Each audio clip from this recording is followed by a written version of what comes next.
The other topic is, of course, who's number 4. And this is something that I talked about a lot on Monday's show.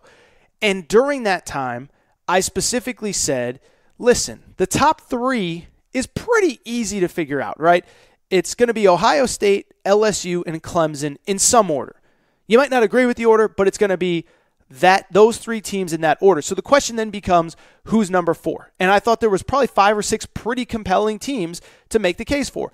One, you have Minnesota, which is undefeated, 9-0, just knocked off Penn State, who was number 4 a week ago. Minnesota, you can make a legitimate case, should be the number 4 team in the college football playoff poll. You can make a case for Georgia. They were at number 5 last week. Alabama loses, you move them up. I think you could have made a case for Bama. I know their resume isn't great, but their only loss is to the now number 1 team in the country. If Bama came in at number 4, I wouldn't have a major, monumental, super frustrated argument about it. I could see the argument for Oregon.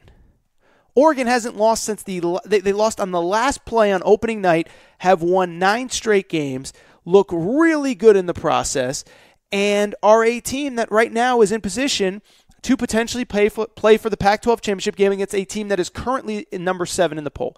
And so what ended up happening was this is how it came out. As I said, LSU, Ohio State, Clemson number 1, 2, and 3. Then they moved Georgia up 1 spot to number 4. They dropped Bama down 2 spots, but not too far, to number 5. Oregon at 6, Utah at 7, Minnesota at 8. Now, personally, I think Minnesota's actually got the biggest gripe. I think if I was doing this poll, I would have Minnesota at number 4, not because I think they're the 4th best team in college football, but because their resume reflects the 4th best team in college football, undefeated through 9 games in the Big Ten, win over a top 5 Penn State team last week. But Minnesota falls to number 8, and so the big freakout session happened via Oregon fans. And Oregon fans in the Pac-12 is like, oh, it's Bama, it's SEC bias. How does Bama only fall 2 spots? Well, the reason they only fell 2 spots was because they lost to the number 1 team in the country, number 2 when they played them, LSU. And I'm not saying that this is a quote-unquote good loss, and I'm not making excuses for Bama.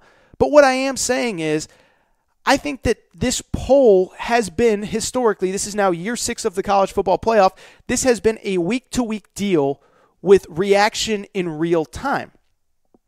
And so, yes, Oregon was off last week. They had a great win at USC 2 weeks ago. But they did not play. Alabama played. They looked reasonably good, all things considered. And so they fall 2 spots, and everyone's freaking out. I'll tell you this. I know this sounds like a hot take, and listen, I guess my whole life is based on hot takes, but I would argue that I actually think this is not a bad situation for Oregon. And Oregon fans would be like, dude, you're out of your mind. What are you talking about? That makes no sense. Let me explain why. So first of all, Georgia being ahead of Oregon doesn't really mean all that much, because I'll tell you this right now. Georgia, it's a pretty straightforward deal with Georgia. If Georgia loses to Auburn, they're out of the playoff conversation. Georgia plays Auburn this week. If Georgia loses to LSU, they are out of the college football playoff conversation. Georgia would play LSU in the SEC championship game.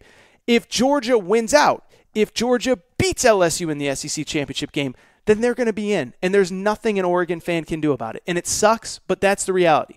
If a one-loss Georgia team wins the SEC, beats the same Auburn team that Oregon lost to, beats LSU in the SEC championship game, Georgia's going to be in. So all Oregon cares about is, does Georgia get one more loss? And I think they do. I truly believe that they will somewhere along the way, so just knock them out. Oregon, you move up 1 spot. By the way, Bama, this is the big point of contention. Bama, well, they haven't played anybody. It's like, yeah, but their only loss was to the number 2 team in the country that's now number 1. I'm not going to argue that Bama should fall all this way. But again, Oregon fans, deep breath. Pac-12 fans, deep breath. This is what I truly believe.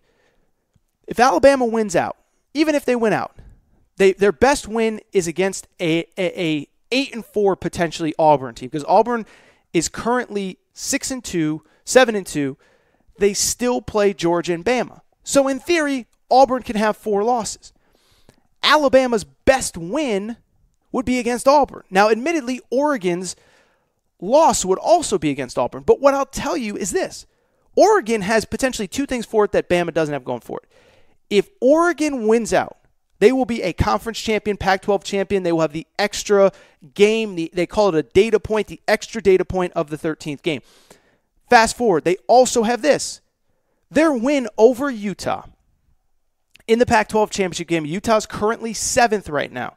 Their win over Utah would be better than any Bama win. As long as Utah doesn't crap the bed, as long as Utah doesn't finish 9-3 or something like that, that Oregon win over Utah is huge. And so I know Oregon fans want to freak out, but this is a week-to-week poll.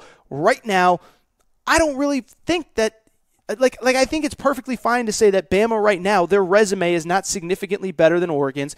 They have a better loss. Oregon does not yet have any great wins, but they will if they beat Utah. Same if Utah beats Oregon. And so not to freak out. So that was my big picture takeaway from the polls. I will add, I think the team that nobody's talking about that Oregon's so worried about Bama and Georgia. You know who I think they should be worried about? That team at number 10, the Oklahoma Sooners. Because Oklahoma's currently sitting at 8-1. They play undefeated Baylor this weekend. If they beat Baylor, not only this weekend, but in the Big 12 championship game, and those are Baylor's only 2 losses, you now have Oklahoma with a pretty compelling resume as a 12-1 Big 12 champ, and then you can really have the conversation of, is the Oklahoma brand so big that it's going to get the benefit of the doubt against Oregon? I don't know. Part of it is, how do these teams look? Oklahoma has given up about 1 billion points the last 2 games. Can that defense refigure it out in time to win those games? Because I think if Oregon wins out and they keep playing well and they have that win over Utah, but if Oklahoma wins out but they're winning games 45-42, I think people are going to be out on Oklahoma, and I think Oregon has the advantage. If Oklahoma dominates, they beat Baylor twice, then it's a different story.